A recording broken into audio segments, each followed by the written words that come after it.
Manny Pacquiao nakipagtanggali sa mas bata at WBC welterweight champion na si 30 years old Mario Barrios na nagresulta ng draw na laban. Yumar Marshall at Mark Magsayo panalo rin. Yan ang ihahatid balita ko sa inyo mga kaboxing fans. Pero bago ang lahat, habang pinapanood nyo ang video ito ay naanyahan ko kayo mag-subscribe, hit the like and bell button for notification. Naging maganda ang resulta ng pagbabalik sa professional boxing ng ating pambansang kamao Manny Pacquiao matapos ang 4 na taong pagre-retire nito sa professional boxing. Ang huling laban ni Manny ay noong August 21, 2021 kontra kay Yordenis Ugas para angkinin muli ang dating sa kanyang titulo na WBA welterweight belt. Hindi pinalad na makuha muli ni Pacquiao ang titulo nang talunin siya ni Ugas via unanimous decision. At pagkatapos na ng 4 na taong panglahinga niya sa boxing ay muli siyang nagbalik sa professional boxing para ipakita at patunayan na kaya pa niyang makipaglaban kahit na sa mga nakakabatang mga boksingero. Alam niyo ba mga kaboxing fans na tinalo ni Manny Barrios si Yordenis Ugas na magharap ang dalawa para sa WBA interim welterweight belt via majority decision sa score na 118-107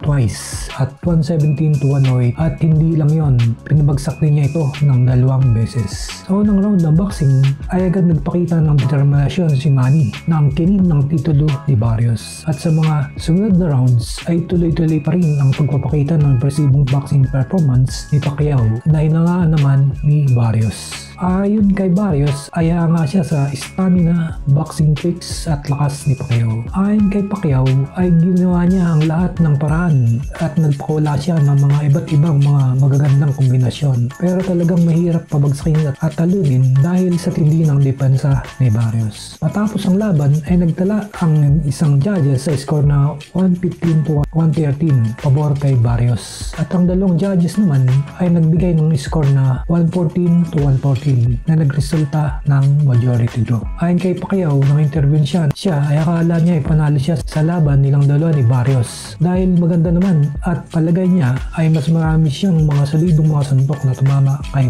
Barrios. Ganoon pa man ay nagpayag siya na gusto niya na muling makakalaban si Barrios para sa welterweight match nilang dalawa. Sa palagay naman ni Barrios ay siya ang nanalo sa laban nilang dalawa. Ganoon pa man ay masaya naman siya na napanitili niyang nasa kanya pa rin ang kanyang titulo. Ayon pa rin kay Barrios, sa kasalukuyan ay ito ang pinakamalaking laban niya sa boxing at malaki ang respeto niya kay Manny Pacquiao. Sinubukan ni Hall of Famer Manny Pacquiao na burahin ang kanyang sariling boxing record na pinakamatandang boksingero na nagkampiyon sa welterweight division. Sa kasalukuyan ay siya ang may hawak ng pinakamatandang boksingero na nagkampiyon sa welterweight division sa edad na 40 nang talunin niya noon si WBA welterweight champion Keith Thurman via split decision. Ito ang unang pagkatalo ni Thurman sa kanyang buong boxing career bilang professional boxer. Maasa naman si Pacquiao na sa pinakinggan niyang laban ay makapagbigay siya ng inspirasyon sa mga nakakatandang boksingero na kaya pa nilang lumaban kung meron lang silang disiplina at matinding pagsisikap na muling lumaban sa larangan ng boxing.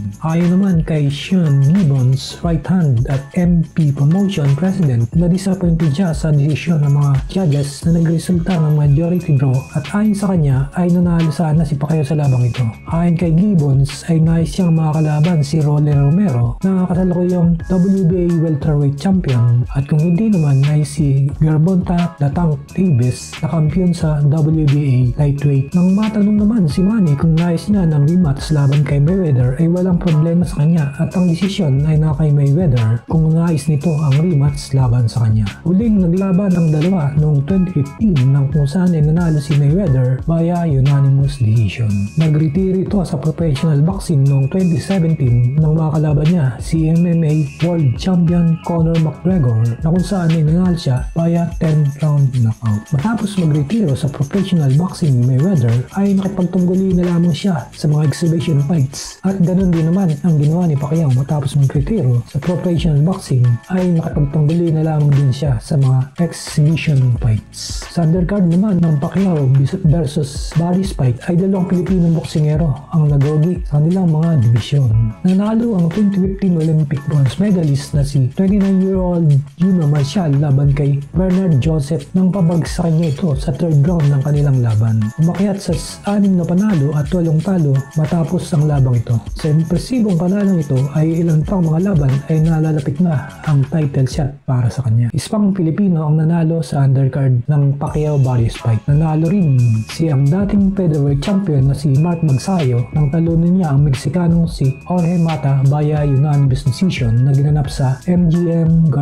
Garden Arena sa Las Vegas. Pumabor ang dalawang judges kay Magsayo sa score na 100-90 at ang isa namang judge ay nagbigay ng score para sa kanya ng 98-92 pabor din sa kanya at nasungkit ang WBC Continental Americas Super Featherweight title. Sa panalong to ay umakyat sa 28 ang kanyang panalo, 2 talo at 18 dito ang knockout. Upapalaring na mapalaban na siya sa World Boxing title at kung nanalo siya ay magiging 2 Division World Boxing Champion siya. Yan muna ang boxing news ko ngayon sa inyo mga kaboxing fans at huwag kalimutan mag-subscribe, hit the like and bell button for notification.